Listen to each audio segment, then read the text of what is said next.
아이들을 구별하잖아요. 뭘 보고 구별합니까? 어른, 아이 얘기하잖아요. 뭘 보고 구별해요? 나이 보고 성숙함.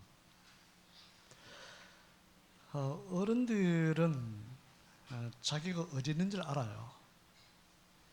저는 어른이잖아요. 지금 제가 어딘지 알아요. 지구 가운데 대한민국이라고 하는 나라에 서울보다는 조금 아래에 있는 안양시에 지금 이렇게 있는 걸 알잖아요. 여러분들 다 알죠? 예 하는 사람 어른들이고요. 어린 아이들은 설명을 많이 해주면 알 수도 있고 설명을 안 하면 모를 수도 있고 어린이들에게는 그 별 의미가 없어요. 어른들은 내가 어디 있는지 정확하게 알아야 되고 아이들에게는 내가 어디 있느냐가 문제가 아니고 맛있는 거 얼마나 많이 주느냐, 어떤 재미거리가 있는 게임기를 넣어주느냐, 거기에 치중을 해요.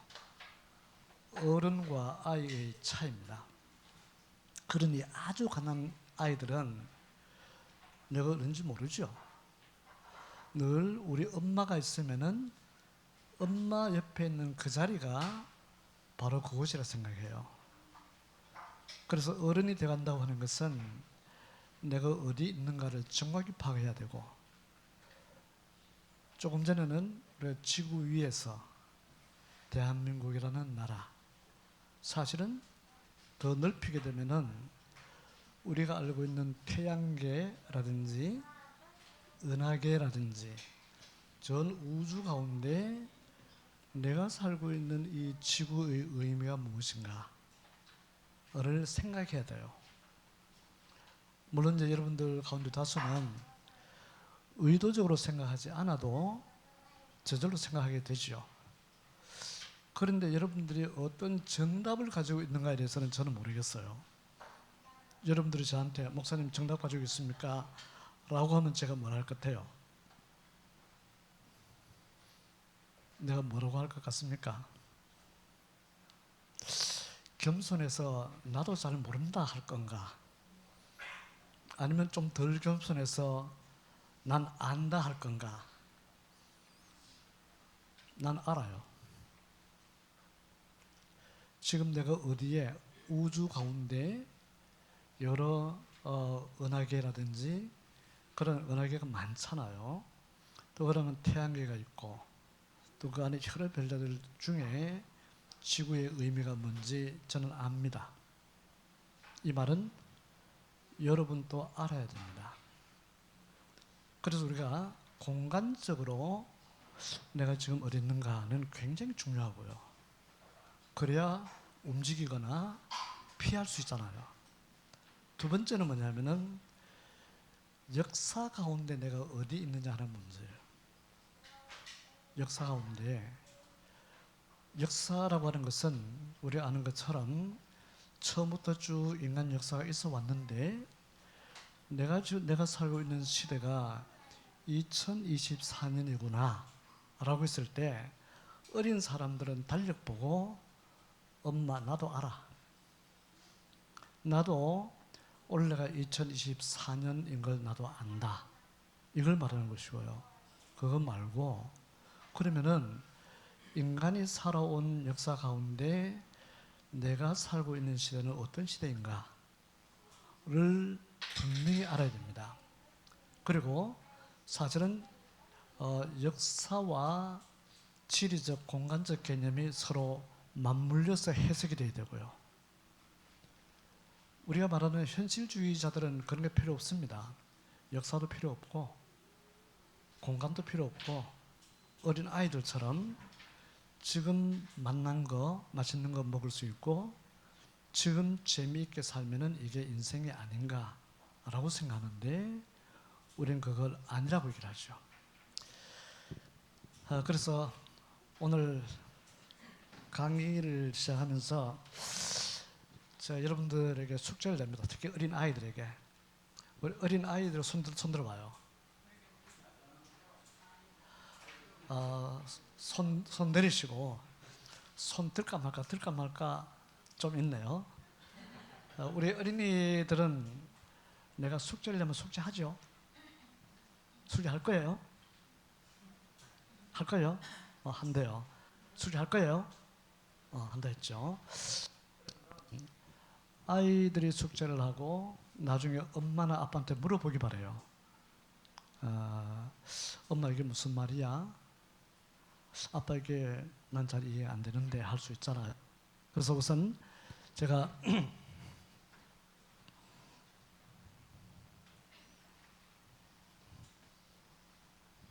이거 뭐 같아요? 네? 역사예요.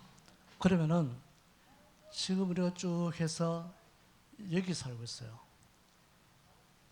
글씨 너무 작나요? 지대 보여요? 2024년도에 살고 있는데 우리는 앞으로 더 살 거예요. 근데 얼마나 더 살지는 몰라요. 개인도 내가 앞으로 몇 년을 더 살까? 30년, 40년, 혹은 60년. 아니면은 내가 살 날이 한 10년 남았나? 라고 생각할 수 있단 말이죠. 개인도 그렇고 인간 역사도 그렇습니다. 그러면은 나중에 마지막 때가 있어요. 마지막 때. 그러면은 우리 아이들의 이걸 그려요. 그려야 돼. 그려. 그럼 뭐냐면은 이게 사실 인간 역사인데 지금 현재 우리는 2024년도에 사는 거예요. 그러면은 2024년에 사는 것이 갑자기 생겨난 게 아니고 전 단계가 있죠. 2024년이 있으니까 2023년이 있었을 거고 또 그 전에 2020년이 있었을 것이고 또 2000년이 있었을 것이고 1980, 60, 50 쭉 있었을 거 아니에요. 지금 현재 우리 시대가 있는 것은 갑자기 툭 튀어나온 게 아니고 역사적 과정 속에서 진행되어서 현재를 이루고 있는 거예요. 그런데 문제는 그게 각 지역에 따라 또 종족에 따라 차이가 많이 나는 거예요. 그러나 어쨌거나 우리는 지구가 돌아가는 우리가 흔히 말하는 자전을 말하든지 공전을 말하든지 간에 지구 속에 사는 우리이기 때문에 시간은 똑같이 흘러요. 자, 그러면은 또 하나 여러분들이 우리 아이들에게 그림을 그리도록 권하는데 뭐 어른들이야 제가 하라고 한다고 하겠어요? 그렇죠. 어른들 되게 좋아하네. 안 해도 되는구나 싶어서 내가 자, 이런 걸 그려볼게요.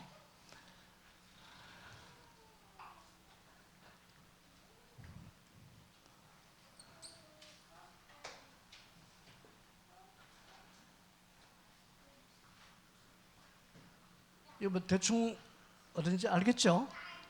알죠? 혹시 모르는 사람 있나요?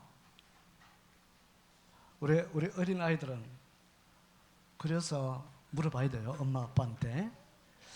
그러면 오늘 낮에 제가 여러분들이 어떤 말씀을 드렸냐면은 대한민국 사람들은 무조건 서울을 가장 먼저 알아야 돼요. 안양보다가 서울을 먼저 알아야 됩니다. 저 같은 경우에 경상도 경산 혹은 영천의 시골에 살지만은 서울을 먼저 알아야 돼요. 왜 먼저 알아야 되죠? 대처를 해야 되니까. 내가 살아남기 위해서 생존을 위해서가 아니고 나도 자녀가 있고 교회 식구들이 있고 하니까 서울을 가장 중요하게 읽어야 돼요. 이게 중요한 문제입니다. 물론 이제 서울만 읽으면 됩니까? 가 아니고 사실은 뉴욕도 읽어야 되고 워싱턴도 읽어야 되고 북경도 읽어야 되고 런던도 읽어야 되고 전체를 읽어야 내가 어떻게 사는지 확인이 되는 것이지, 이거 전부 다 지우게 되면은 입체적 개념을 가지지 못해요. 오늘 낮에 제가 여러분들에게 잠시 말씀드렸지만 우리는 여기 예루살렘을 알아야 됩니다. 예루살렘을 알지 못하면은 사실은 자기 존재에 대한 이해도 못해요. 우리 흔히 말하는 것처럼 인간이 뭐냐? 전부 자기가 알아서 대답할 거 아니에요. 분명한 사실은 모든 사람들이 답이 다 맞는 건 아니고, 그럼 나는 누구냐? 누구세요? 너 누구세요? 에? 너무 훌륭하다. 하나님의 백성. 자, 너무 훌륭해요. 그런데 우리가 내가 누구냐를 알기 위해서는 아무런 정제되는 게 없이 나는 나를 말한다라고 하는 것은 유동성이 너무 심해요. 전부 자기가 다 맞다고 생각하는 거죠. 왜 자기가 다 맞다고 생각하는 거죠? 감정 때문에. 내가 배고프니까 내가 배고픈 건 난 아는데 다른 사람 몰라요. 나는 지금 기분이 나빠서 죽을 지경인데 화가 나는데 다른 사람 몰라. 내가 막 즐거운데 나는 아는데 남은 몰라. 그러니 저절로 내가 아는 것이 가장 정통이라고 오해할 수 있어요. 그 이상의 의미가 있다는 거죠. 자, 그러면은 적어도 우리가 아까 우리는 대한민국에 살고 있는데 또 안양에 살든지 아니면 경상도 어디에 살든지 모든 정책이나 결정은 서울에 사는 겁니다. 하다못해 극단적으로 전쟁이 일어난다고 해도 전쟁의 결정은 누가 해요? 서울에서 해요. 뭐 시골에는 우리가 하지 말자, 전쟁은 안 된다 아무리 외쳐도 사실은 그건 별개 문제예요. 제가 지금 말씀드리는 것은 객관성, 객관화를 말하는 것인데, 그러면은 하나님께서 우주 만물을 창조하셨는데 도대체 그 의미가 뭔가? 오늘 제가 여러분들 주보에 보면은 오늘 마태복음 1장 1절, 이게 뭐예요? 아브라함과 다윗의 자손 예수 그리스도의 족보. 그 왜 그렇게 중요하냐? 사실 여러분 자신에 대해서는 몰라도 돼요. 여러분들이 아는 것은, 여러분들이 생각하는 것은 전부 오류 있는 해석입니다. 여러분들 다 착하다 생각하죠? 착해요? 그럼 남편한테 물어봐야 돼. 아내한테 물어봐야 돼. 내가 생각하는 나와 객관화된 나 사이에는 상당한 차이가 나는데, 그 차이가 난다는 것을 이해하자는 말이죠. 어떤 차이가 나느냐라고 하는 것은 너무 어려우니까, 다시 말해서 내가 정답은 아니라는 거예요. 자, 그러면은 2024년에 지구 위에 지금 인구가 몇 명이 돼요? 아이들, 어른들 말고. 지구의 인구가 얼마나 돼요? 몇 명 돼요? 지금 지구 위의 인구 얼마나 됩니까? 한 70억, 80억 이런 말 하잖아요. 그러면은 지구 위에 사는 사람들이 도대체 뭘 생각하며 살까? 어떤 가치관을 가지고 무엇을 추구하는 인생을 살까라고 하는 것은 늘 던져져야 할 상식적 질문이에요. 우리도 마찬가지입니다.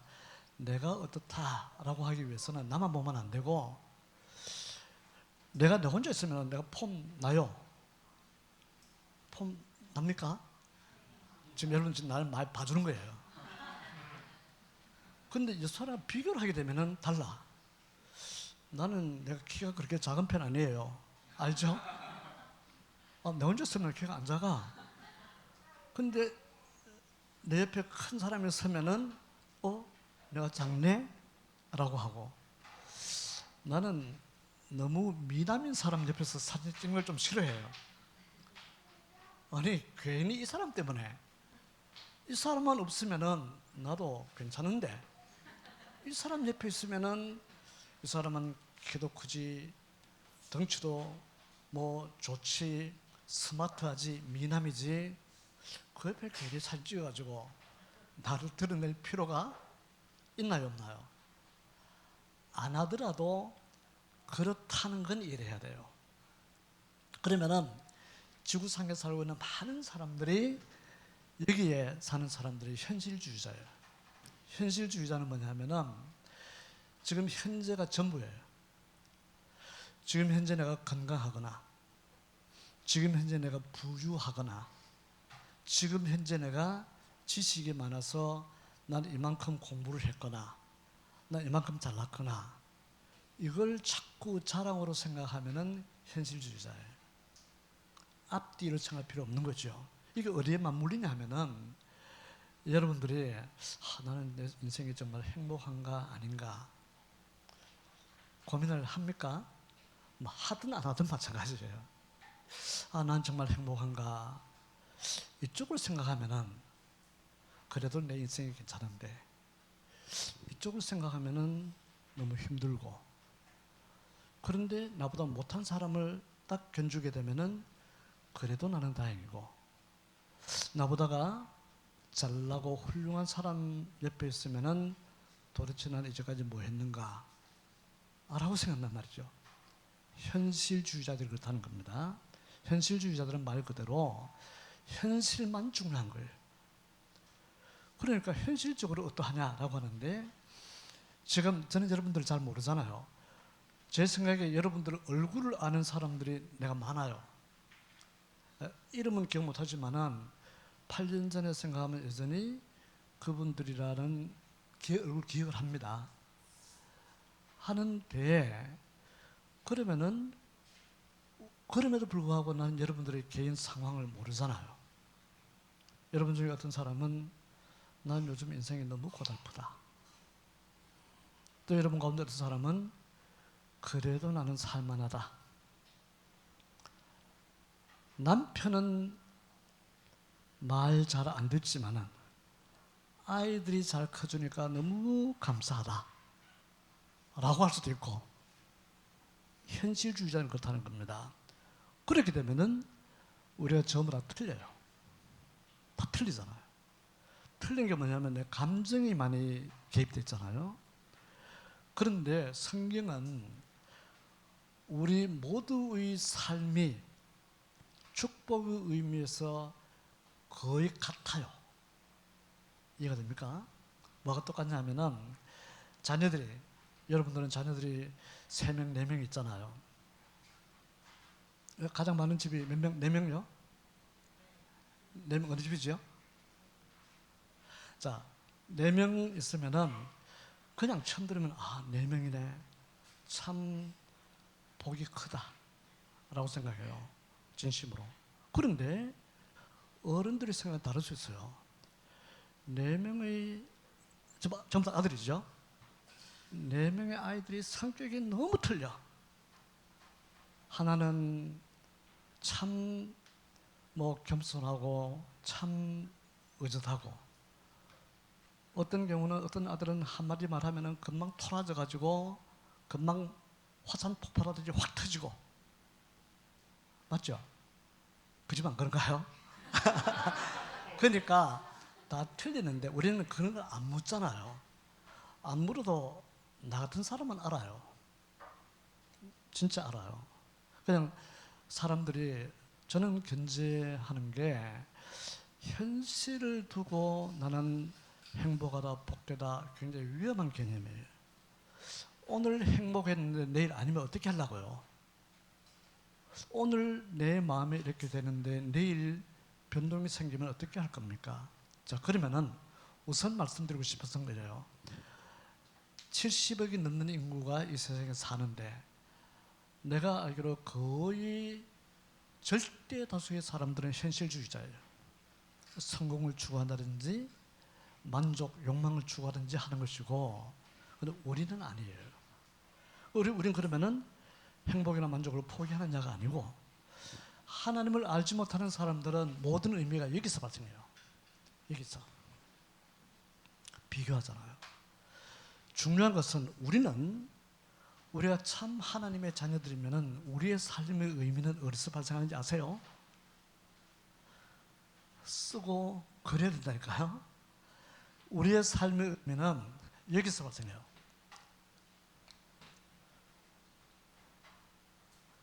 중간에 예수님이 오시잖아요.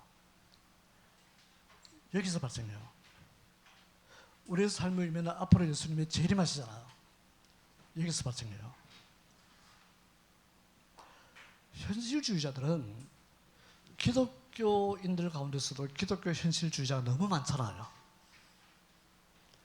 그런데 사실은 여기에 있는 우리는 좀 심하게 말하면은 어떤 문제가 발생해도 괜찮아요.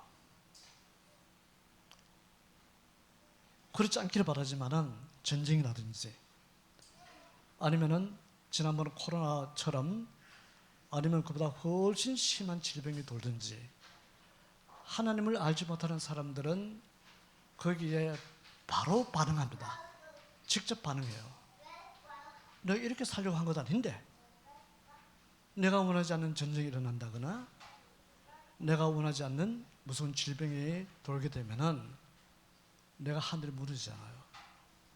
우리는 아닙니다. 좀 심하게 말하면은 전쟁이 나든 무서운 전염병이 돌든 무슨 일이 발생하든 우리는 충분히 승리하면서 견딜 수 있어요. 왜 그렇죠? 우리는 현실적 현실주의자가 아니고 우리의 삶의 의미는 여기에서 발생하기 때문에 여기에서 현실적으로 우리가 겪는 것은 전부 영혼을 위한 과정이에요.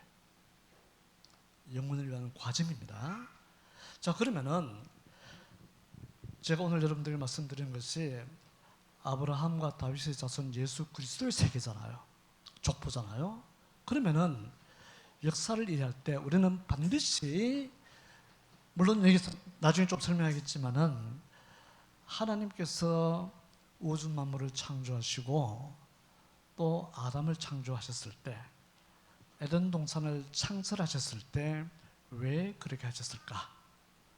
이 질문은 잠시도 떠나서는 안 됩니다. 그런데 일단 여기에서 발생한 문제가 있고, 우리가 역사 가운데 보면은 여기에 노아 홍수가 있죠. 열심히 써요. 노아 홍수의 의미는 우리가 굉장히 분명히 잘 이해하지 않으면 안 됩니다. 그러면은 이후에 따라오는 게 우리 아는 것처럼 이제 바벨탑 사건, 바벨 사건이 있죠. 그러면 이후에 우리가 아브라함 있잖아요. 아브라함.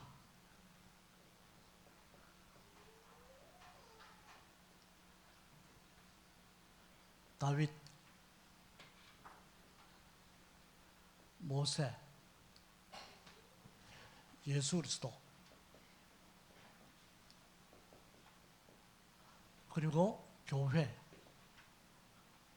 마지막 종말에 오게 되는데, 이 의미를 우리는 명확하게 이해해야 될 뿐만 아니고 우리의 삶 속에 우리의 삶과 그 의미를 동일동질화, 아이덴티파이 해야 되는 겁니다. 이론 아니란 말이죠. 아, 목사님 오늘 상당히 그럴듯한 얘기를 하네. 그거 하려고 하는 게 아니고요. 이게 정리가 안 되면은 정말 중요한 것을 놓치게 되는 거예요.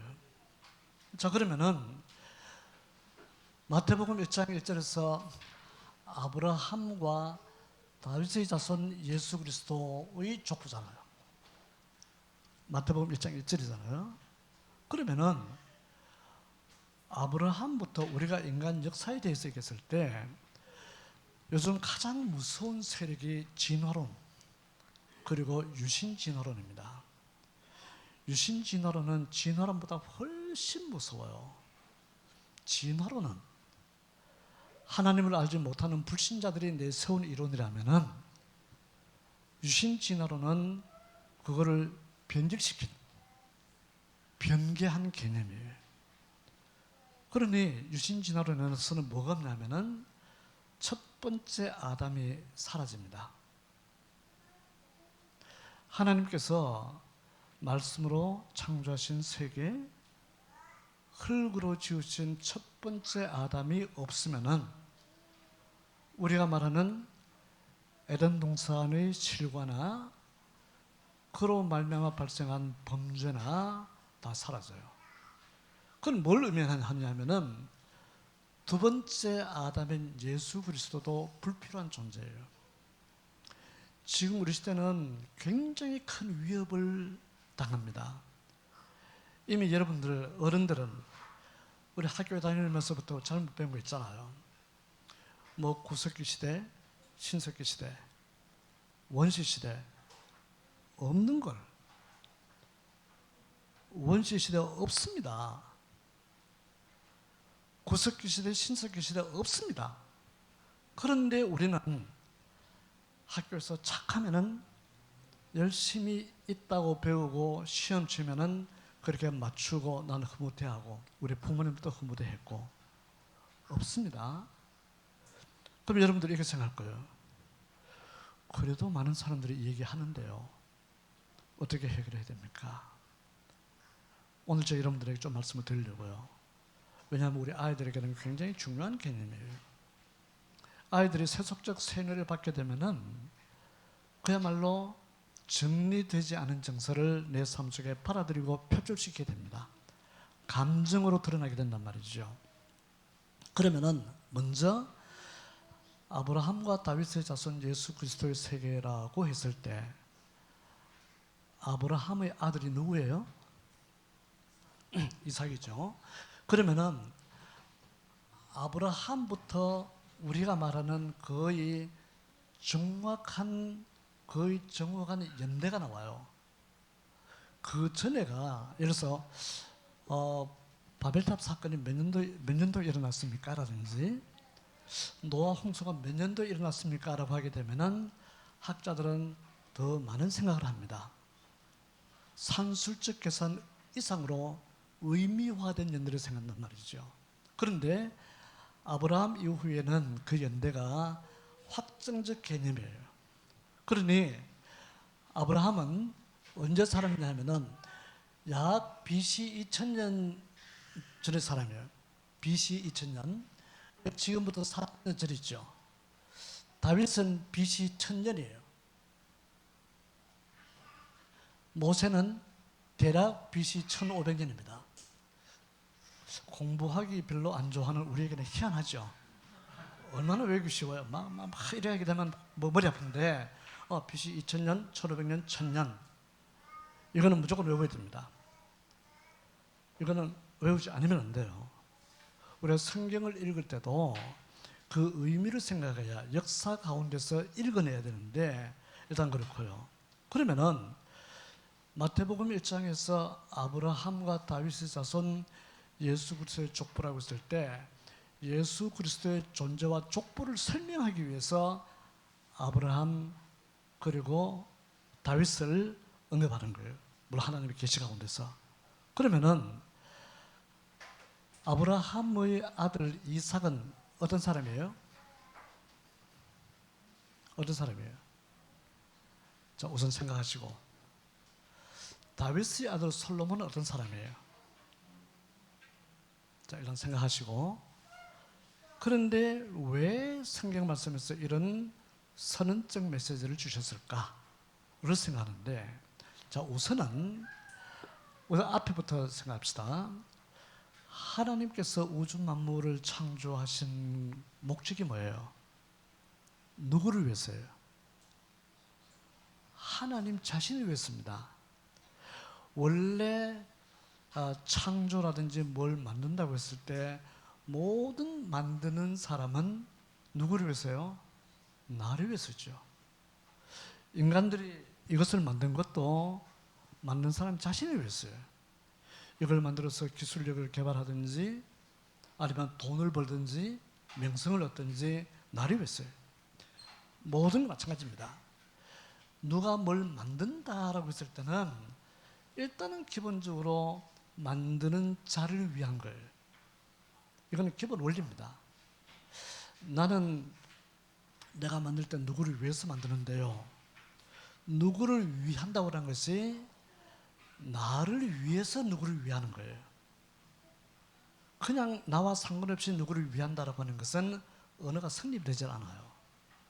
그러면은 하나님께서 우주 만물을 창조하셨을 때 가장 먼저 생각하던 것이 하나님을 위해서 만든 세계구나. 오늘 아침에 제가 일찍 일어나서 요 뒤에 그 예술공원 안 가본 사람 많죠? 저는 다 알아요. 저 같은 사람 보자, 이런 걸 다 가봤을 거라고 생각하는데 안 가본 사람이 있을 거예요. 가보니까 너무 아름다워요.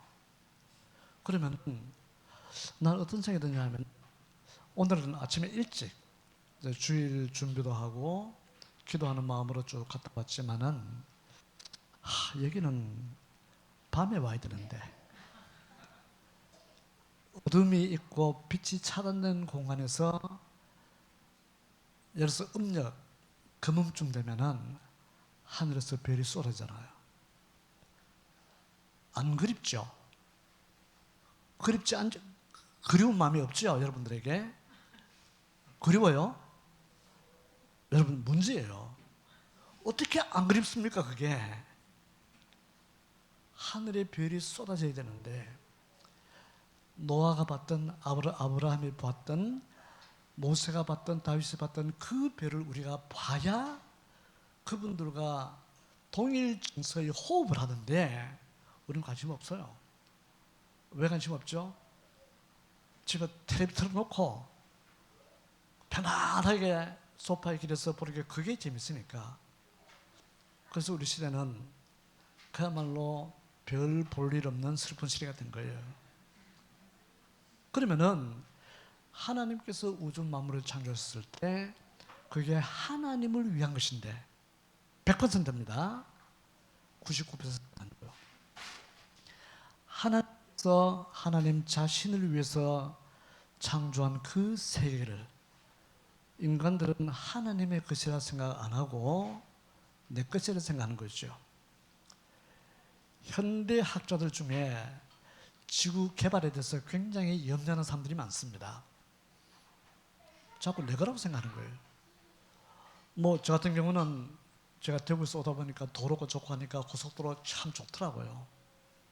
그건 그거고 인간들이 인간을 위해서 자꾸 이렇게 해서 고를 뚫고 다리를 놓고 이렇게 해도 되나 싶은 생각이 저는 들어요. 저 같은 사람의 입장에서는 딜레마죠. 21세기 살면서 얻는 유익도 많은데 여기에 너무 고착화되는 것은 아니지 않는가 이런 생각이 든단 말이죠.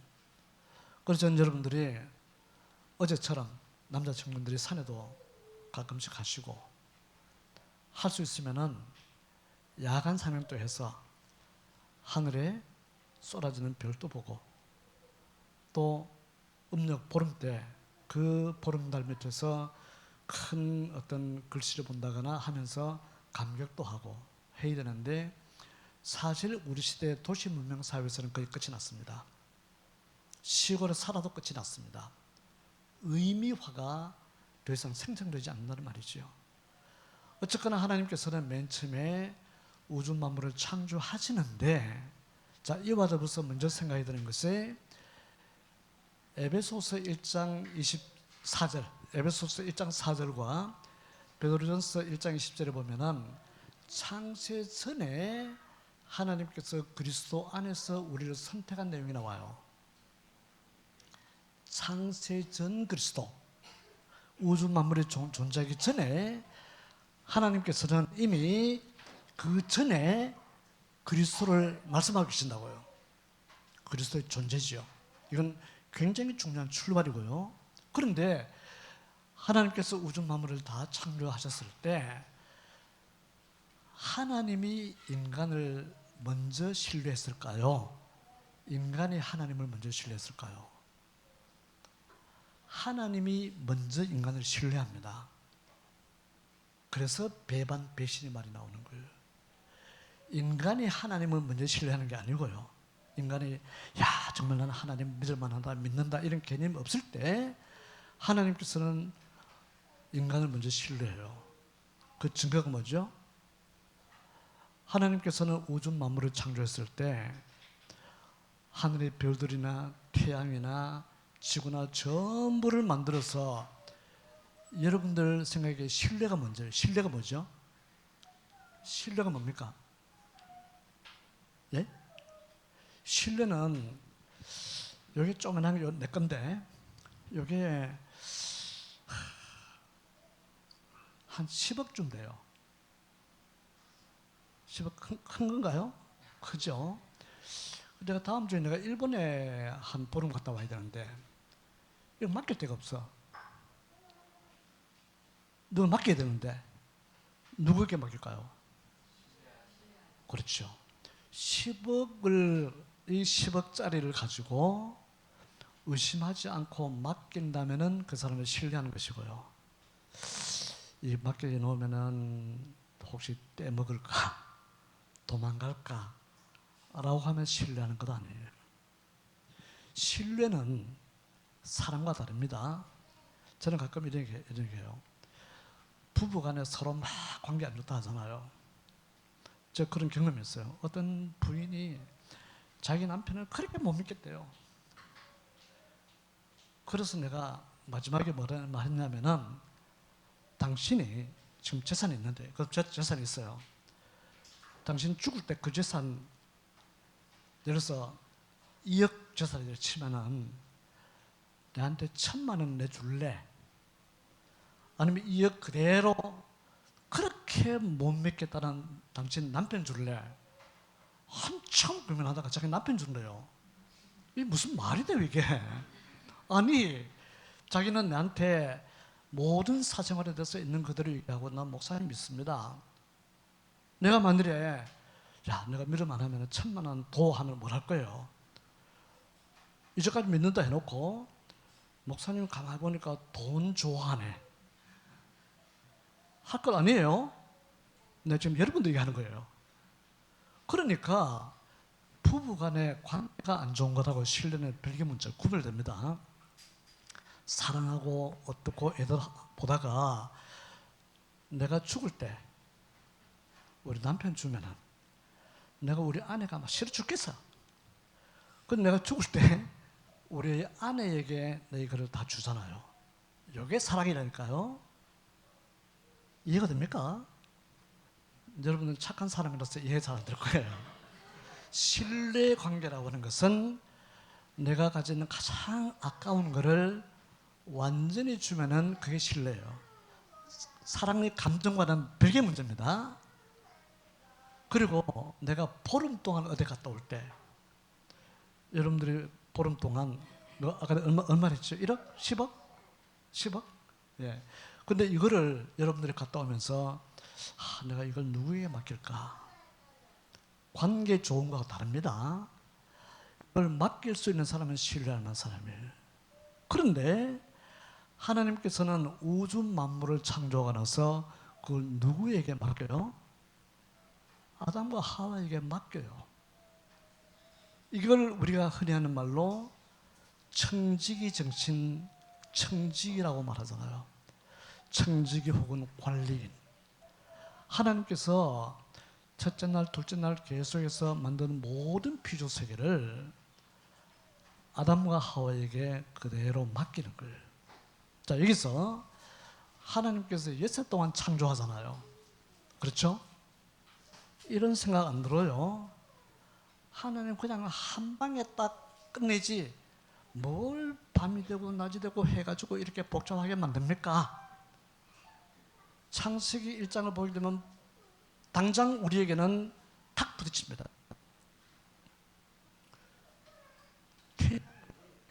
태양이 넷째 날 만들어지잖아요. 창세기에.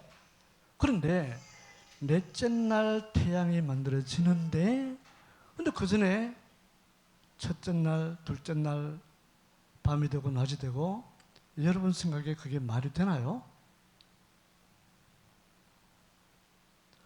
지금 현대 많은 학자들이 시비를 걸잖아요.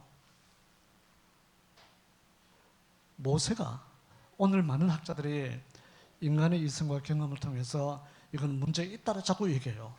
결론적으로 그 문제는 거 아닙니다. 어떻게 해석할 건데요? 라고 하는 것은 그 다음 문제예요. 내가 알기로 가장 지식이 풍부하고 정확하게 많이 아는 사람 가운데 한 사람이 모세예요. 모세는 보통 사람 아닙니다. 여러분들이 조선시대에 왕들 있죠. 공중교육을 받잖아요. 그 사람들은 우리가 알고 왕들 있죠. 세종이든지 성종이든지 선조도 이런 많은 왕들은 뭐냐면은 그 사람들은 특별한 궁중에서 특수교육을 받은 사람이에요. 그러니 문무를 다 읽은 사람이죠. 뭐 하늘천 따지부터 논어맹자 다 읽어내고 거기다가 활쏘기 또 칼쓰기 그야말로 모든 것에서 능하고 전략에 대해서도 능한 사람이죠. 궁중에서 교육을 받은 왕자 교육을 받은 사람들은 보통 사람하고 완전히 틀립니다. 나는 개인적으로 세종대왕이 성삼문이나 박평년이나 당시에 내노라 하는 학자보다가 더 훌륭했다고 생각합니다. 그냥 요즘 정치인들 같으면 잘 몰라서 참모를 많이 두고 무슨 물어보고 하잖아요. 자문을고 하잖아요. 조선시대 왕들은 아니에요. 그야말로 굉장히 탁월한 학자들입니다. 근데 모세 같은 경우는 탁월한 학자예요. 당시 애굽에서는 천문학이라든지 그때 당시에 어떤 전술학, 토목학, 지금 여러분들이 알고 있는 피라미드 같은 경우에 어떻게 지금 또 현대 기술자들이 그걸 우리는 못 만든다 한 만큼이에요. 그런데 모세 당시에 가장 발달했던 학문 가운데 하나가 기하학이에요. 수학 분야. 왜냐하면 나일강이 범람하게 되면은 범람하기 전에 전부 땅을 갈라가지고 이건 내 땅, 네 땅 했는데 홍수가 나서 확 덮어버리면은 어떻게 다시 땅을 갈 거예요? 정확하게. 그걸 애굽의 학자들이 해냈단 말이죠. 내가 하는 말은 모세가 그런 사람이에요. 그런데 모세가 하나님의 계시를 받으면서 우리 같은 사람은 그래요. 어설픈 사람은 하나님 질문 있습니다. 부터 시작할 거예요. 이해가 안 되는데요. 설명해 주십시오. 모세는 아무런 질문도 하지 않고 하나님의 말씀이니까 그대로 받아들여요. 하나님께서는 그 모든 피조 세계를 아담과 하와에게 내가 너에게 관리를 맡기겠다. 하나님은 영이시고 하나님이 영이다 보이지 않는다라고 했을 때 우리가 쉽게 해석할 문제는 아니에요. 우리가 생각할 때 영은 뭔가 안 보이는 것 같은데 사실은 우리보다가 훨씬 더 구체적이고 정확한 존재. 그런데 모세가 그 하나님께서 지으신 그걸 얘기하면서 창세기에서 바로 언급한 게 하나님께서 아담과 하와에게 내가 너에게 관리를 맡기겠다. 우리가 말하는 보고 만질 수 있는 개념의 존재잖아요, 인간이. 이거잖아요. 그러면은 하나님께서 그 아담과 하와에게 모든 피조 세계를 맡길 때 그 신뢰는 우리의 상상은 초월합니다. 20억도 맡길 데 없는데요. 땅 열마지기, 백마지기가 100평, 만평이 아니고 지구뿐만 아니고 온 우주를 아담에게 내가 너에게 관리를 맡기겠다. 관리가 사실은 엄청난 권한이자 관리라고 하는 것이 복의 근원이 되는데 날 믿었으니까 여러분들이 상호 간에 서로 믿으면은 너무 고맙잖아요. 나는 진 목사님한테 너무 고마워요. 진 목사님을 정말 신뢰해요. 20억 있으면서 줄 나갈 때나 진 목사 바로 바뀔 수 있어요. 진 목사님 속으로 목사님 죄송합니다. 나는 못 맡기겠네요. 해도 괜찮아. 이게 신뢰한 거예요. 그런데 하나님께서 우주 만물을 다 창조하고 나서 아담에게 네가 관리해라. 좀 더 구체적인 언어를 쓴다면은 관리를 위한 법정 대리인이 되는 거예요. 엄청나잖아요. 그러면서 에덴 동산 중앙에 선악과를 심죠. 왜 심었어요? 현대학자들은 또 그걸 하나님의 잘못으로 몰아가죠. 괜히 심어가지고 안 심었으면 안 따먹었을 텐데 이런 소리를 자꾸 한단 말이죠. 모르는 사람들이. 선악과 나무는 사랑의 나무예요. 여러분들이 정확하게 이해를 해야 됩니다. 그럼 뭐냐면은 피조물인 인간이 하나님으로부터 관리를 받고 너무 열심히 해도 뭔가 이 한쪽을 잊어버릴 수도 있고 아닐 수도 있고 하여튼 뭔지 모르지만은 그렇다고 하면은 에덴 동산에 선악과 나무를 심어두었을 때는 뭐냐면은 하라가 아니고 이 열매는 따먹지 말라고 하잖아요. 그건 뭘 의미하죠? 지나갈 때마다 생각나는 게 뭐냐면은 하나님의 사랑이에요. 하나님이 날 이렇게 신뢰하셨는데 관리를 할 때 창세기 보면은 아담이 짐승의 이름을 다 짓고 하잖아요. 이름 짓는 게 짓는 사람이 주인이에요. 너 이름 뭐지? 유은겸. 이름 누가 짓어? 네 이름 누가 짓어? 엄마 아빠. 엄마 아빠가 네 주인이야. 이름 짓는 사람이 아니 원래 그래요. 이름 짓는 게 그냥 원래 개념이 이름 짓는 사람이 내 소유에 대한 선언적 개념을 가져요. 그래서 원리적인 얘기입니다. 그런데 아담이 많은 짐승들의 이름을 짓고 이렇게 했을 때 하나님께서는 너에게 모든 관리를 맡길게. 그러면은 에덴 동산 중앙에 모든 아름다운 것은 다 그냥 두고 뭐 안 해도 안. 그런데 오며 가면서 볼 때마다 하나님께서 나를 신뢰해서 이 청지기의 직분, 관리자의 직분을 맡기셨구나 라고 늘 생각할 거야. 에덴 동산 중앙에 심어진 선악과의 나무의 원래적 의미예요. 그런데 사탄이 와서 뭐라 해요?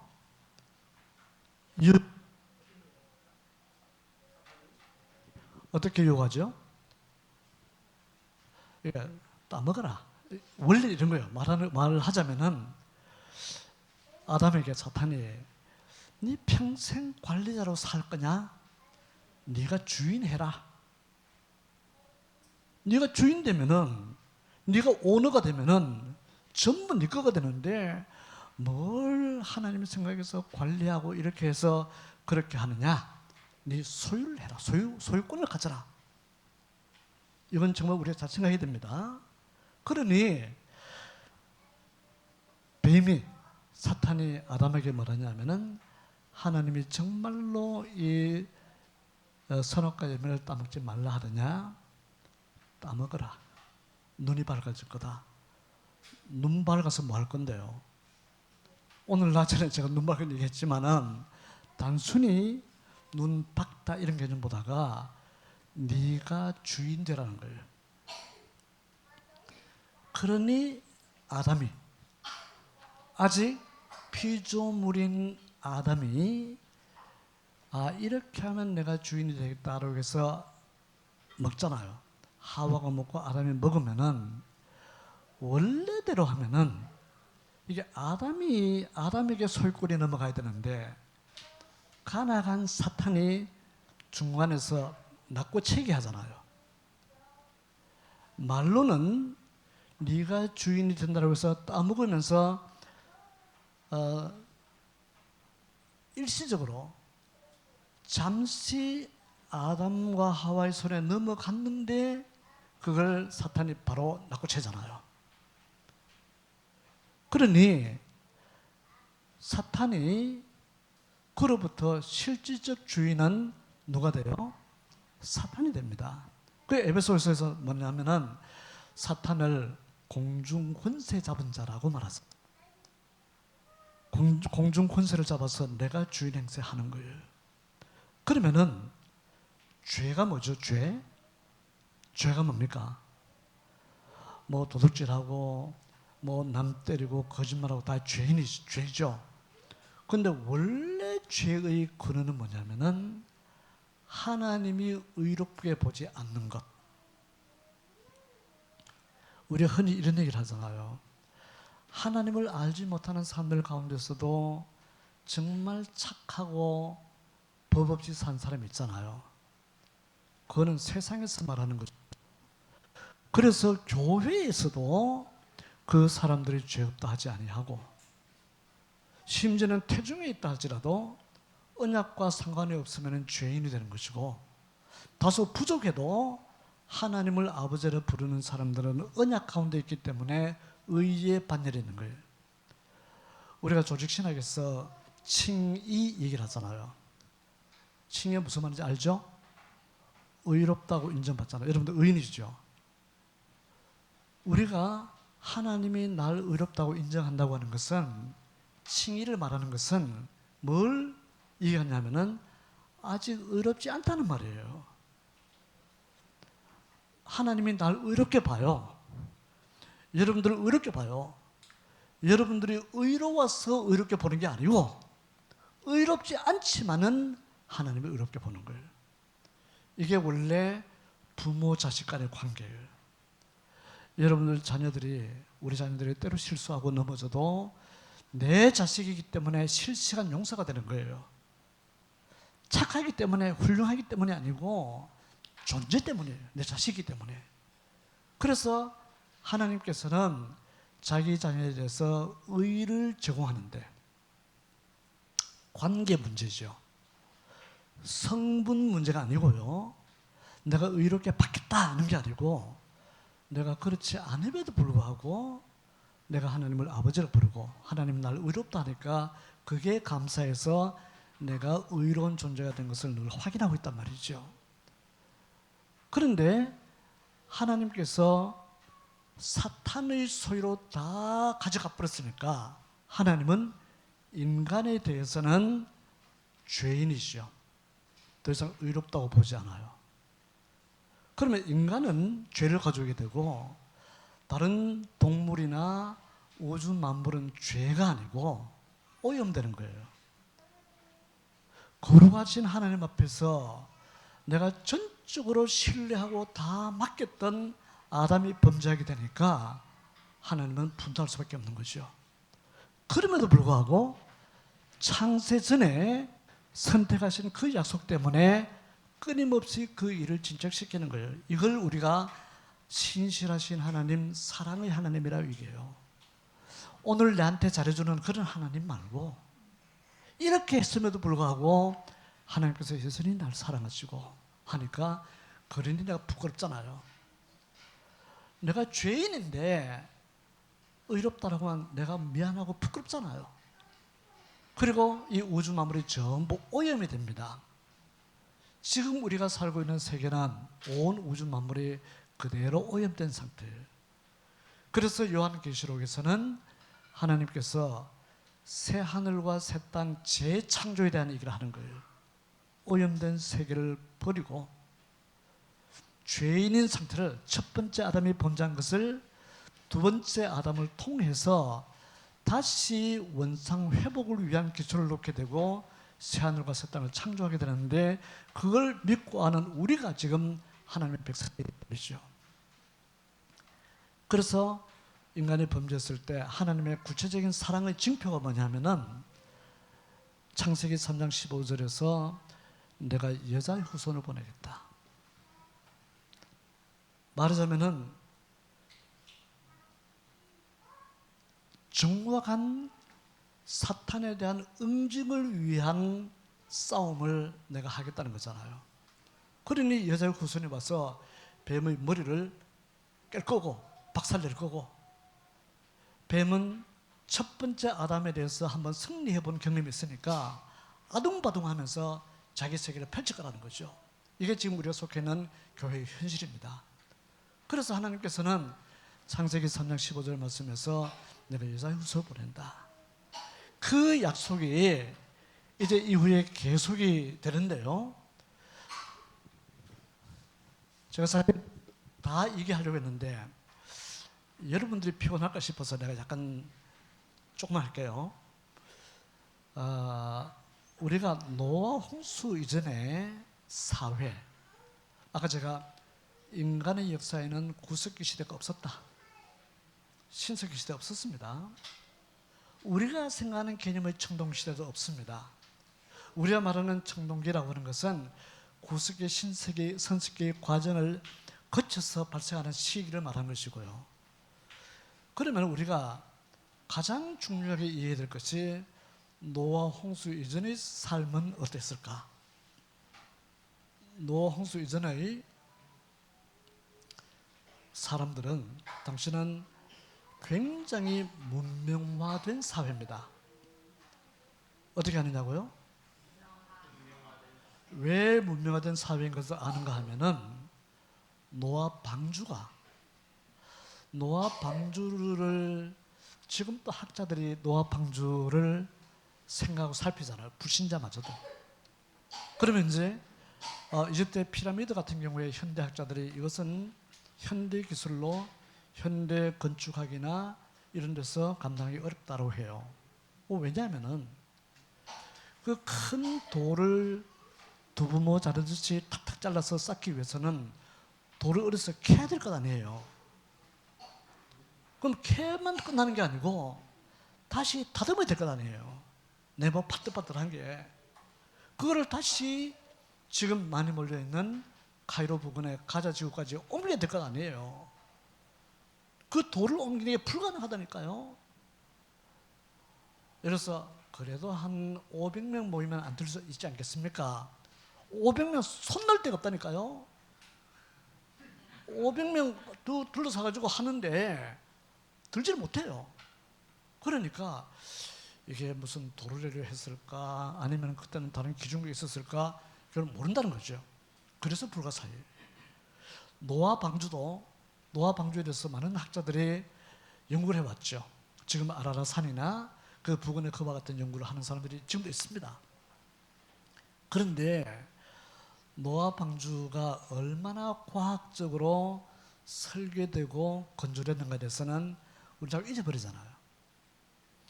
큰 배, 노아 방주가 몇 층으로 되는지, 축구 경기장만큼 넓다든지 다 알잖아요.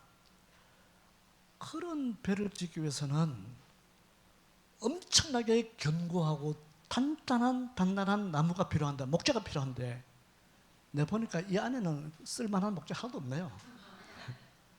아니, 의자 해봐야 이건 실내 장식은 몰라도 그 배를 건조하는 직접 구조물에 대한 역할은 못합니다.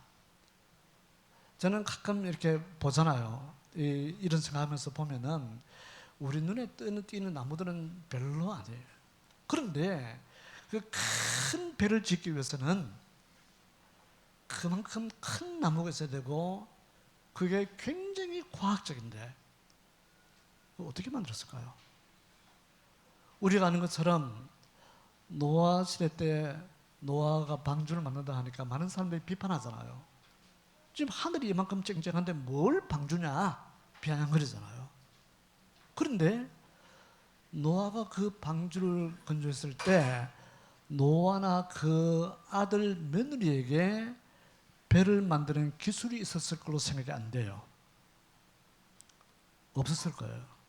그러면은 누군가가 만들었을 거 아니에요. 누군가가. 그러면은 당시에 하나님께서 배에 대한 기초 설교를 하세요. 그러면은 그 배를 만들기 위해서 우선 오면은 산에 가서 나무를 베야 되는데 어디 가서 베요 그 나무를? 작은 나무는 필요 없다니까요. 큰 덩치 나무를, 덩치 큰 나무를 베서 그냥 베면 끝나는 겁니까? 지금 같으면은 전기톱으로 샥 하면 될지 모르지만은 하도 그래요. 어떻게 대패 같은 걸 가지고 나무를 반듯하게 잘랐을까? 신기하지 않나요? 그럼 그 나무를 뱄으면 어떻게 다시 배를 건조하는 그 자리에 지금 우리가 생각하는 아라산 같으면은 거기 가져왔으며, 어떻게 그 엄청난 비가 내리면 노아 홍수 때는 하늘이 터지고 땅이 터집니다. 하늘이 터지는 것은 비가 많이 오는 것이고요. 지금 여러분들이 경험하는, 우리가 경험하는 5대양 6대주는 노아 홍수 이후의 것입니다. 지금도 학자들은 관심이 많죠. 지금 여러분들이 알고 있는 히말라야 산맥이나 에베레스트는 옛날에 바다였습니다. 알죠?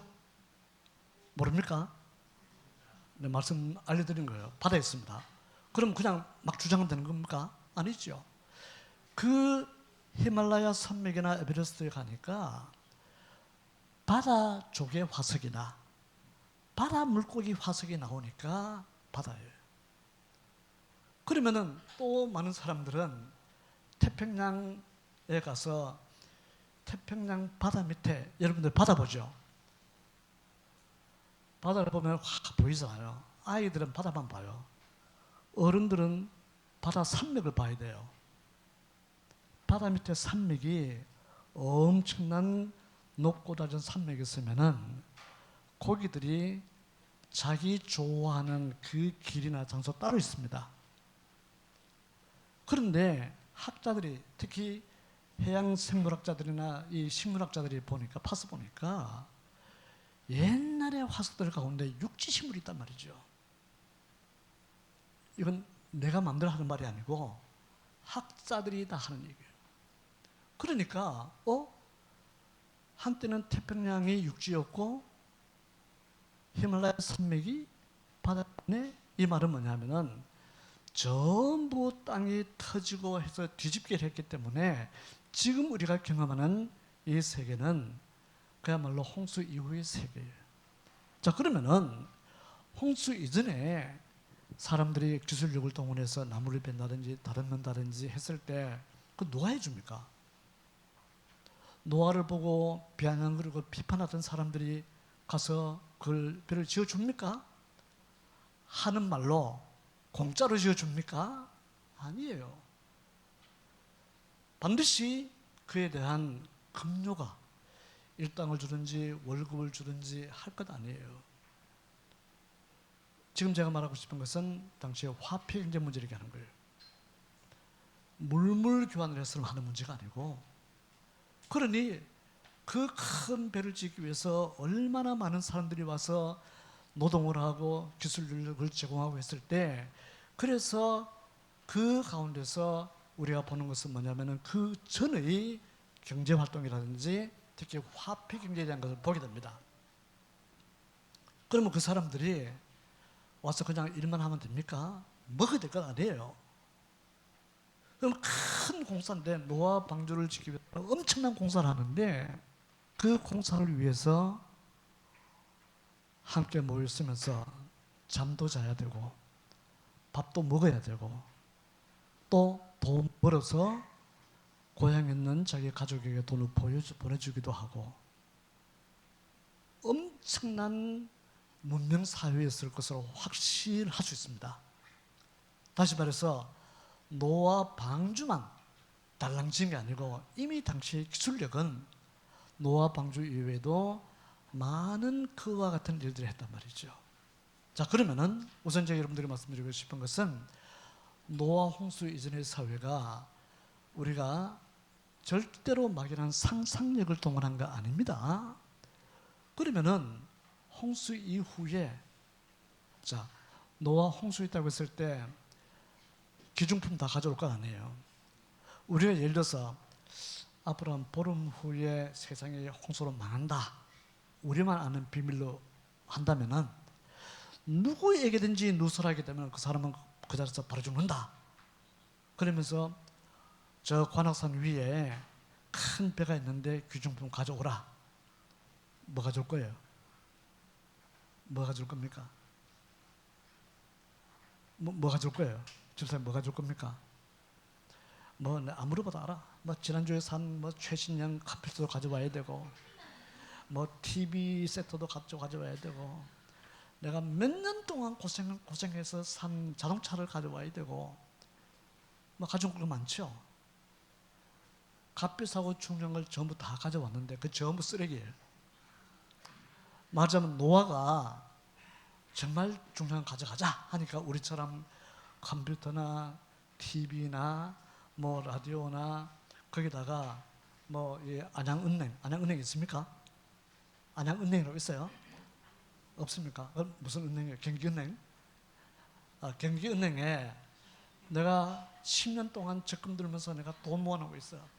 정말 챙겨야 될 거 아니에요. 노아도 다 챙겼을 거라고.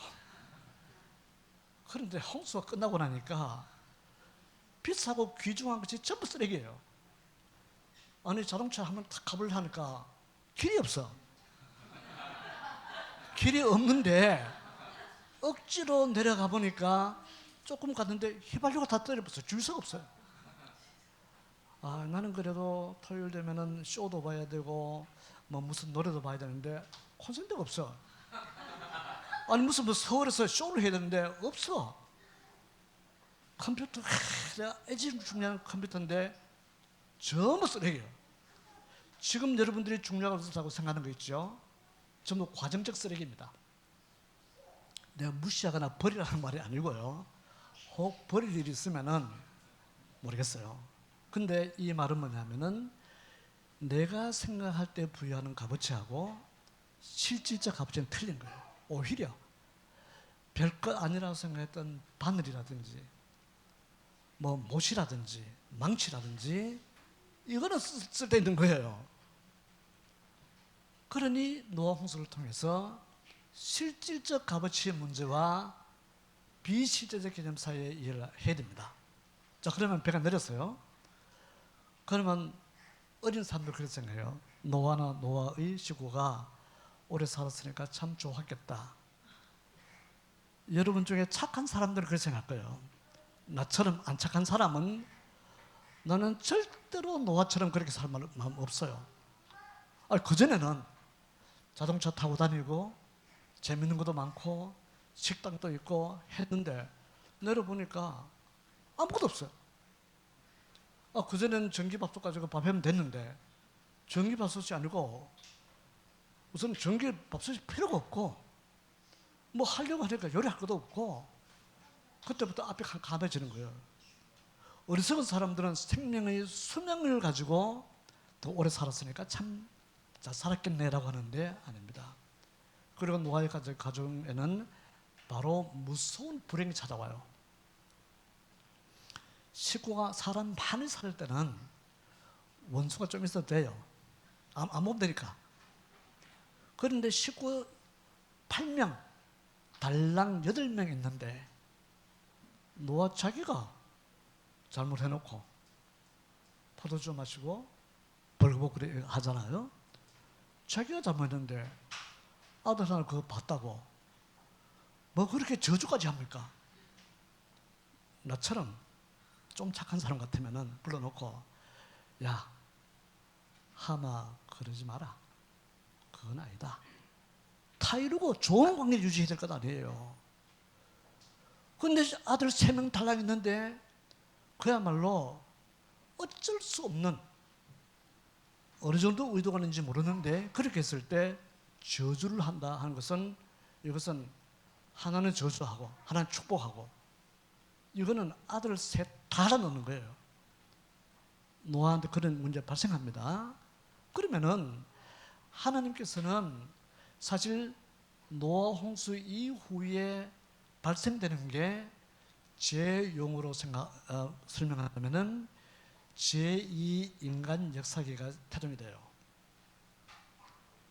지금 여러분들은 이사를 가게 되면 이삿짐 센터 있잖아요. 원래 이삿짐 센터가 생긴 게 아직 한 50년밖에 안 됩니다. 1960년대 초 50년대만 해도 이사 가려고 하면은 뭐가 필요해요? 뭐 지게 하나만 끝나요. 뭐 지금 내가 안 봐도 여러분들 집에 신발 많잖아요. 옷 많잖아요. 지금 여러분들 이상실에 사는 거예요. 원래 신발은 두 켤레만 돼요. 하나는 농사할 때, 놀러 갈 때, 하나는 결혼식 할 때, 교회 갈 때 두 켤레만 돼요. 옷도 두 벌만 하면 돼요. 하나는 막 이렇게 막 입을 거, 하나는 좀 이렇게 어떤 자리에 갈 때 하면 되는데, 이 뭐 신발 많지, 옷 많지 하니까 감당이 안 되는 거예요, 이게. 왜 안 되는지 아세요? 머리 좋은 사업가들한테 우리가 그대로 노출되는 거예요. 선전하거나 광고를 하거나 나를 나타낼 수 있는 방법이 그거니까 나도 모르게 그대로 휩쓸리는데, 우리 시대는 다 그렇습니다. 그런데 노아 홍수 때는 어디 이사 가려고 하면은 뭐 짐이 있어요, 없어요? 옷도 없고 필요한 거는 뭐냐면은 나무 막대기 하나만 돼. 나무 막대기 그냥 가는 거지. 그러면은 그 사람들이 이사를 가잖아요. 노아 홍수 이후에 그와 같은 일들이 1차례를 발생하고 언어가 많아 혼잡하게 됐잖아요. 하나님이 여러 언어를 만드는 게 아니고 언어를 만들어요. 우리가 만약에 전부가 다른 언어를 사용하는 사람이라 칩시다. 그러면은 기본 대화는 통합니다. 오래 안 걸려요. 우리 가운데 전부 자기 언어만 아는, 이 집사님은 중국말만 알고, 집사님은 저 아프리카 어느 말만 알고, 나는 저 어뢰 말만 하고 하는데 모아놓잖아요. 몇 달 안 가서 대화 잘 통해요. 야, 우리 커피 하나 마시자 라고 하면 다 알아들어. 그럼 누가 큰 소리 치냐에 따라서 언어가 통합이 돼요. 이게 바벨탑 사건 이후에 일어나요. 그러니 우리가 바벨탑 사건에 우리가 말 통한다는 말 하잖아요. 말이 통한다는 말은 인격적인 말이고, 말이 안 통한다는 말은 무슨 말이에요? 주먹이 앞서죠. 힘이 앞서죠. 인격적 대화가 필요한 게 아니고 힘이 필요한데, 그러다 보니까 힘이 약한 사람은 자꾸 밀려가게 되는데, 어떤 경우에는 전쟁 때문에 뭐 부족민들이 다툼이라든지 이렇게 해서 멀리 가기도 하고, 또 어떤 경우에는 먹고 사는 문제, 여기 농사 좀 될까 싶어서 열심히 살아봤는데 안 되니까 또 살기 위해서 가고, 나중에는 목축을 하는 사람들이 이렇게 해서 어디 가면 참 좋은 초목이 있다서 갔는데 이미 다른 사람이 있는 거예요. 또 싸워야 됐죠. 어느 사람은 한때 추운 지역으로 가고, 더운 지역으로 가고. 그러니 더운 지역에 간 사람들은 나무 위에 가서 그냥 대충 나무 걸치고 살면 돼요. 그럼 다른 무서운 짐승떼가 안 덤빌 거고. 그런데 추운 지역으로 가게 되면은, 그게 아시아 북부 지역이든지 아프리카 지역이든지 추운 지역이 되면은 추우니까 땅을 파면은 더울 때는 시원하고 추울 때는 따뜻하고, 이런 흔적 전 세계적으로 많이 나타나 있는 거예요. 이걸 보면서 사람들은 뭐냐면은, 봐라, 구석기 시대 유물 아니냐? 구석기 시대에는 뭐냐면 구석기 시대의 타제석기라고 하는 것은 뭐냐면은 아직 인간들이 머리가 안 돌아가는 거예요.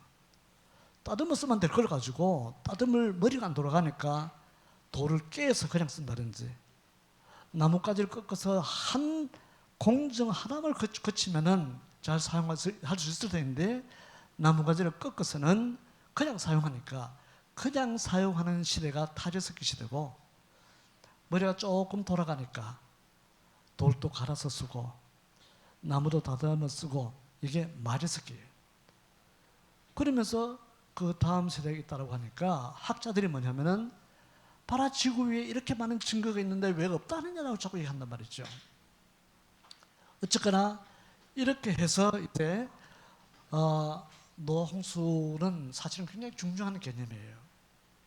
제가 여러분들에게 좀 길게 설명을 해야 될 만큼 중요합니다. 왜냐하면 우리 시대에 진화론이나 유신 진화론자들이 워낙 기승을 부리기 때문에 그래요. 자, 그러면은 이후에 하나님께서 아브라함을 선택하셨잖아요. 자, 이후에 아브라함이나 모세나 다윗이나 어느 누구도 내가 하나님을 선택하지 않아요. 자기가 먼저 하나님 앞에 충성서약을 하지 않아요. 오히려 자꾸 빠지죠. 난 못합니다, 안 합니다 라고 하는데 하나님이 끄집어서 집어넣는 거예요. 인간들이 자기 의라고 하는 것이 내가 하나님을 위해서 열심히 살겠습니다가 아니고 오히려 반대로 하나님, 나는 그렇게 살 만한 존재가 못 됩니다 라고 했을 때 하나님이 하시는데, 결국은 우리 아는 것처럼 갈대아 우르에 있는 아브라함, 갈대아 우르에 있는 아브라함은 우리가 생각하는 촌노, 시골 노인이 아닙니다. 굉장히 유능한 군인이자 정치력을 갖춘 사람이에요. 나중에 아브라함이 자기 아내와 함께 애굽에 가잖아요. 애굽의 파라오가 아브라함의 아내를 탐하잖아요. 여사로 보잖아요. 애굽에, 자, 속된 말입니다. 애굽에 이쁜 여자들이 얼마나 많은데 하필 나이 많은 아브라함의 아내를 탐했을까요? 여기에 개입되는 게 정략적 개념이에요. 아브라함은 보통 사람 아닙니다. 아브라함이 애굽의 파라오를 만난다? 우리는 죽었다 깨도 대한민국 대통령 못 만납니다. 여기 안양시장 못 만납니다.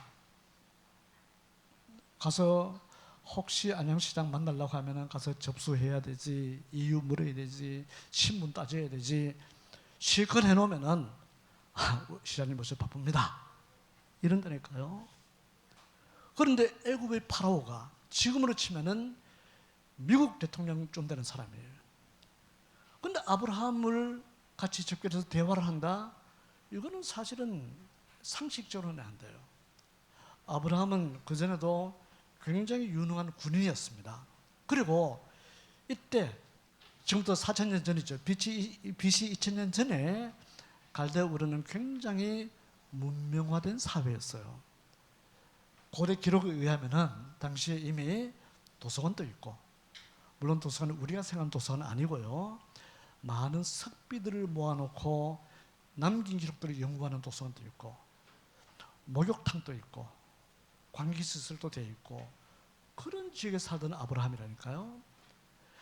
그래서 그 아브라함을 애굽의 파라오가 인정해서 뭔가 정략적 관계를 유지하려고 했단 말이죠.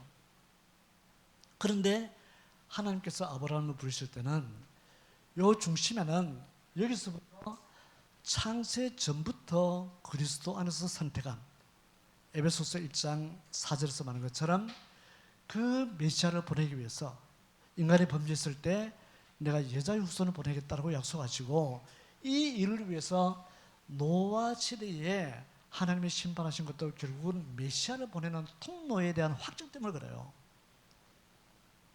셈의 자손을 통해서 메시아를 보내겠다는 거죠.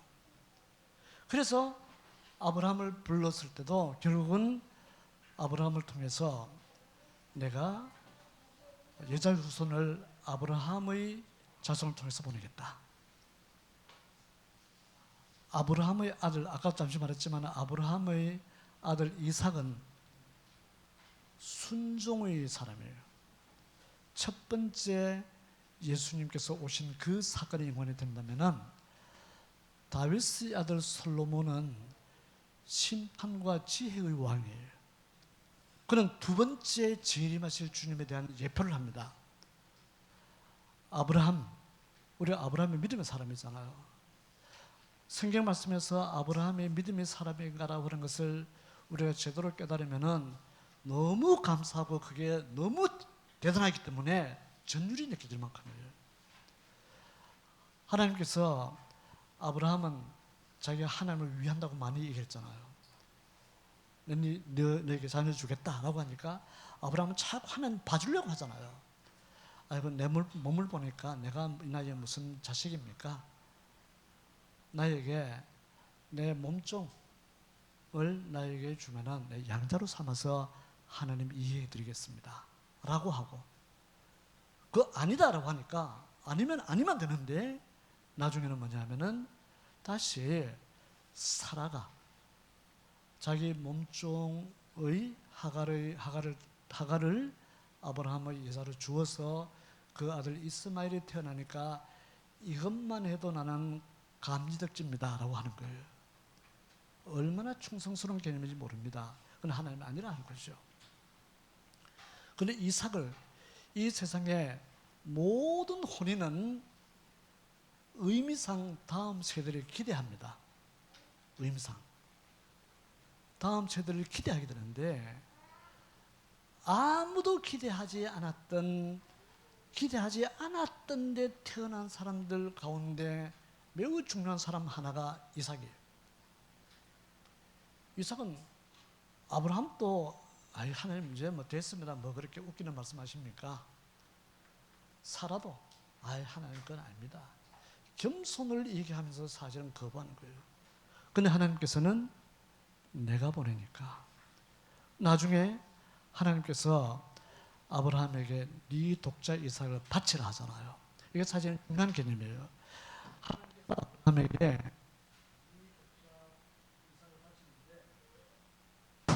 이삭을 바치는데 네 마음대로 아무나 바치는 것이 아니고, 하나님께서는 어떤 선언을 하시냐 하면은 내가 원하는 것은 사람의 몸이다. 인신제사를 요구하는 거예요. 처음이자 마지막입니다. 그러니 그 전에 아벨이 바쳤던 혹은 셋이 바쳤던, 나중에 노아가 바쳤던 모든 제물은 나중에 하나님 앞에 바쳐질 그 인간의 몸을 예표하는데, 그래서 내가 원하는, 내가 너에게 준 그 이삭을 내놓으라는 거예요. 네가 보기에 주변에 살펴보고 잘난, 뭐 인상이 좋거나 건강하거나 훌륭하거나 이런 사람 말고 내가 너에게 준 그 아이 내놓으라는 거예요.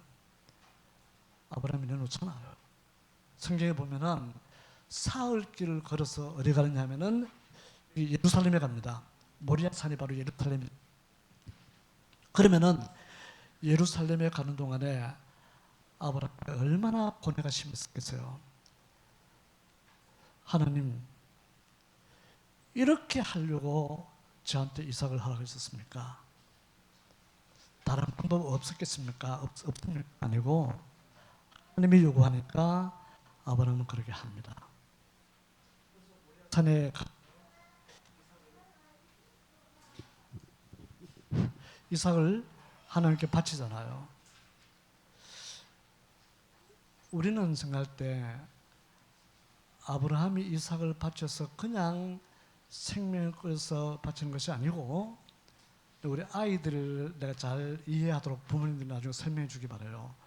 아이들 상처 입지 않게. 원래 모든 제물은 그냥 태워서, 그냥 죽여서 태우는 게 아니고 반드시 피를 빼고 각을 뜨고 내장을 끄집어내고, 이게 얼마나 어렵고 힘든 과정인지 아세요?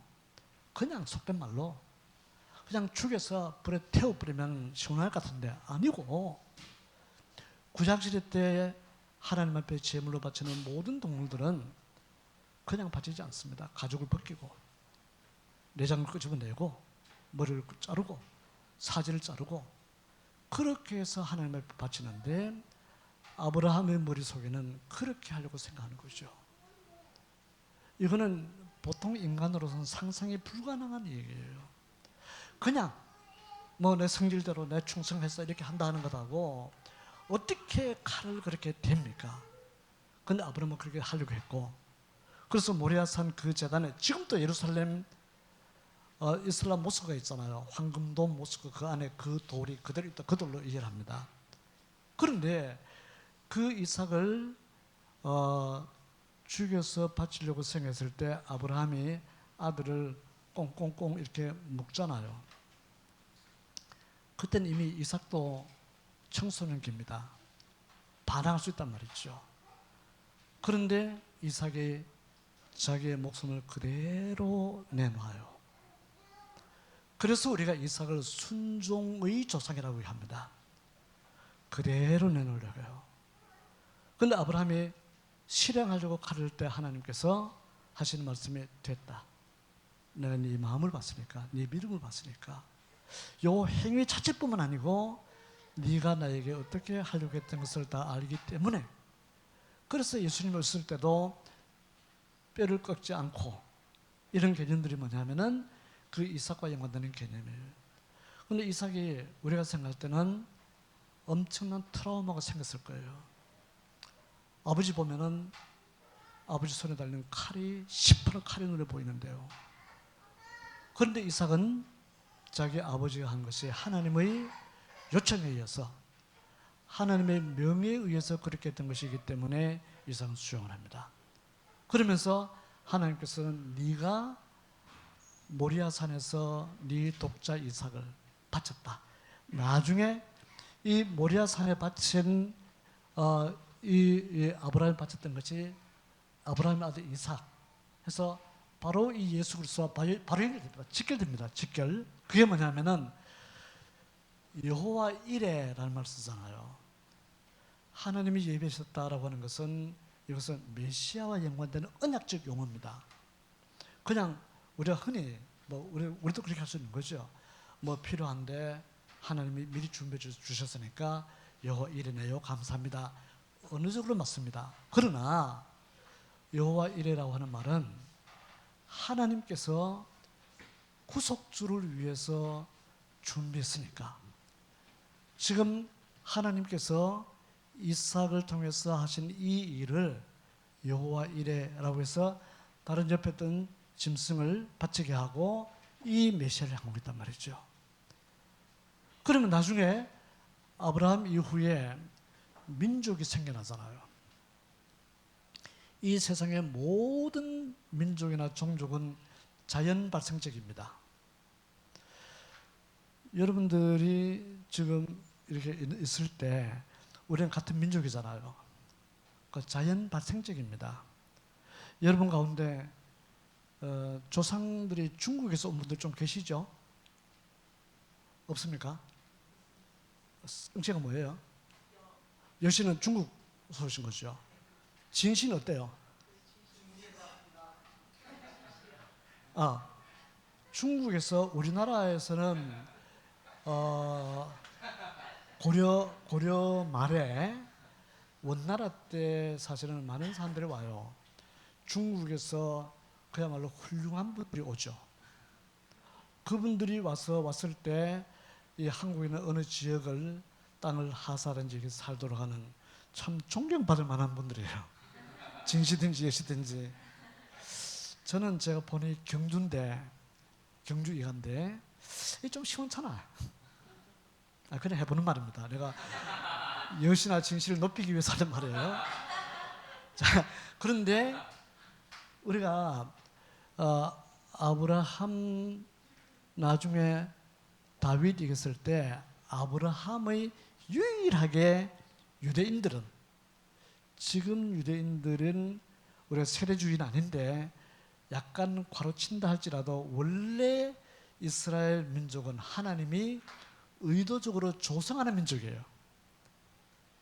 의도적으로 만든 민족입니다.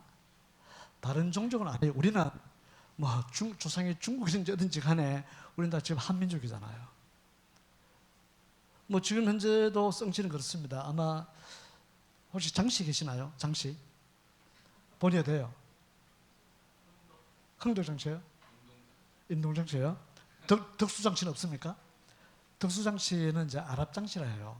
아랍장씨. 그럼 뭐냐면은 이런 식으로 지금도 그렇습니다. 우리 어떤 외국에서 온 사람이 있으면은 자기가 다른 그 본을 창출하기도 해요. 그 내가 하는 말은 전부 자연발생적이에요. 차별 두지 않아요. 근데 하나님께서는 아브라함을 선택하셨을 때 아브라함, 이삭, 야곱을 통해서 한 민족을 만들어갑니다.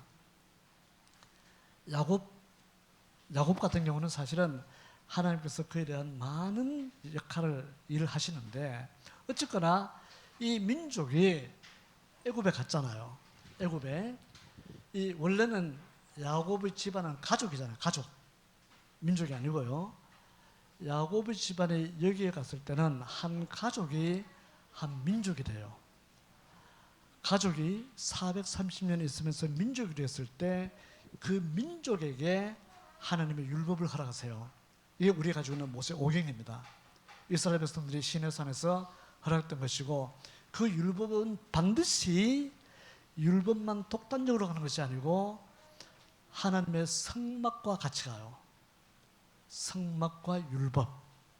그래서 그 사람들이 나중에 사사시대를 거쳐서 다윗의 때가 되면은 다윗이 헤브론에서 왕위에 등극을 하고 왕이 된 상태에서 예루살렘을 정복합니다. 그래서 다윗이 나는 피를 많이 흘린 사람이다 라고 했을 때 내가 전쟁에 목숨을 건 사람이다 이 말이에요. 자, 이렇게 해서 이제 이런 과정을 통해서 나중에 예수님께서 오시게 되는데, 그래서 첫 번째 아브라함의 아들 이삭이 가졌던 순종의 주님이 다윗의 아들 솔로몬처럼 두 번째 다시 오시게 되면은 무서운 심판의 주이고 영화로운 주님으로 오시게 되는 거죠. 그러면은 이 일을 위해서 하나님께서 구약 제자에 계속해서 일하시는데, 이게 메시아를 향한 맥락이잖아요. 그러면은 예수님께서 이 세상에 오셨을 때 임마누엘 오시잖아요. 임마누엘 무슨 뜻인지 아세요? 중요하게 알아야 돼요. 임마누엘은 하나님이 우리와 함께 계시다는 뜻이잖아요. 그게 무슨 말이에요? 하나님이 인간의 몸을 입고 우리 인간처럼 되어서 이 세상에 우리와 함께 계신다는 말이 임마누엘의 뜻이에요. 막연하게 하나님이 어제도 오늘도 우리와 함께 계시다 이런 뜻을 넘어서서 하나님이 인간의 몸을 입고 창세기 3장 15절에서 말한 것처럼 여자의 후손으로서 인간의 몸을 입고 이 세상에 오셔서 우리와 같은 인간으로 오신 거예요. 그러니 악한 사람 모르는 사람들은 자기와 같은 인간으로 생각하고 예수님을 멸시하게 되고, 그 메시아를 알아보는 사람들은 그가 우리의 주가 되는 거죠. 우리가 예수님의 제자들이 예수님을 주님으로 아는 것이 이게 성문이 아닙니다. 지금 우리 여러분들이 보는 예수님 얼굴 그림 있죠. 그 전부 예수님 얼굴하고 하나도 관계 없어요. 사람들이 중세 르네상스 이후에 많은 사람들이 잘못된 신앙심을 가지게 되면은 어떻게 해서든지 예수님을 좋게 만들려고 해요. 더 폼 나고 더 잘나고 더 정치 좋고. 그런데 실제로 예수님은 약해서 심지어 얼굴을 가리고 싶을 만큼 내가 잘난 게 없어서 나는 내 설구도 없고 바람이 불면 갈대가 흔들리듯이 나는 그렇게 약한 사람이고, 그러니 1세기 당시에 많은 사람들이 예수님 봤을 때 우리가 기다리던 기대하는 예수는 저런 사람 아니에요. 그런데 예수님의 제자들이 예수님을 알아본 것은 그 사람의 똑똑해서가 아니고 성경 말씀에 구약 성경에서 예언하신 그 예수님이 이러하니까 그 은혜에 따라서 예수님을 알게 됐단 말이죠. 그래서 이 예수님이 이 세상에 오셨을 때 왕으로 온 것이죠. 천상의 왕이면서 지상의 왕이 되는데, 이 왕이 이 후시대를 지배하는데 우리 시대 교회의 왕은 바로 주님이잖아요. 저는 여러분들 교회 이름을 참 좋게 일해요. 주님의 교회. 교회는 어느 누구도 주인이 아닙니다. 목사든 장로든 집사든 일반 성도들인 간에 우리의 교회가 아니고 주님의 교회 가운데서 직분적 사역을 얼마나 성실하게 할까 하는 문제예요. 이게 앞에서 말씀드린 것처럼 관리자와 연관이 됩니다. 특히 저같이 목사인 사람들은 늘 조심해야 되죠. 하나님께서 관리를 맡겼는데, 직분을 주셨는데 이걸 자꾸 내 거라 해버리면은 이게 사실은 가장 위험한 게, 우리가 여러분들은 도둑질 안 하죠? 안 합니까? 안 합니까? 다른 도둑질은 다 봐줄만 해요. 그런데 하나님의 것을 도둑질하면 안 됩니다. 하나님의 것 도둑질 합니까? 합니까? 안 합니까? 하면서 뭘 안 한다요. 내가 하나님께서 자신의 거룩한 피로 값주고 나를 사셨으면은 내가 하나님의 것이잖아요. 논리적으로 저는 맞죠? 자꾸 내가 내 거라고 생각나니까요. 하나님의 것이라 해놓고, 아까 점심시간에 잠시 재미로 얘기를 했지만은, 남편이든 아내든 자식이든 하나님의 것이면은 하나님이 원하시는 말을 먼저 생각해야 되는데, 말은 하나님의 것이라 해놓고 내 것으로 만들죠. 이게 가장 무서운 도둑질 행위입니다. 여러분들이 그렇다는 말이 아니고 우리가 그런 위험에 늘 노출되어 있다는 거죠. 그래서 우리는 지금도 여기에 살고 있지만은 앞에서 말한 것처럼 하나님께서 우리를 어떻게 인도해 오시는지, 하나님께서 여기에 살고 있는 우리에게 소망이 뭐라 하는지, 이게 소망이란 말이죠. 여기에서 목숨을 걸 건 아닙니다. 우리는 주님께서 지금이라도 오라면 가면 되고, 주님의 것이니까 주님이 요구하면 순종하면 되는데, 그러나 전체적인 맥락을 봤을 때 하나님이 어떤 분인지, 내가 그의 소유다 하는 개념이 굉장히 중요한 거죠. 질문 없겠죠? 질문 혹시 있습니까? 한두 사람 꼭 해야 되면은 시간이 많이 돼서 질문 있으면은 억지로 만들 필요는 없고요. 우리 아이들 질문은 없어요? 예, 기도하고 마치면 되죠. 예, 기도하고 마칠까요? 하나님 아버지, 은혜 감사합니다. 세상에 살아가며 세상의 경험과 이성에 익숙한 우리이지만은 하나님으로부터 계시된 말씀을 통해 영원한 세계를 알게 하시니 감사합니다.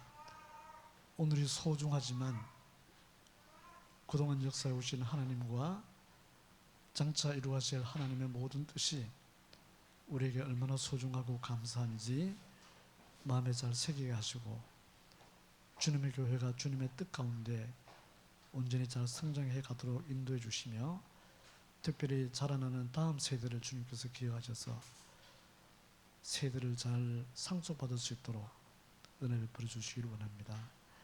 예수님 이름으로 기도합니다. 아멘.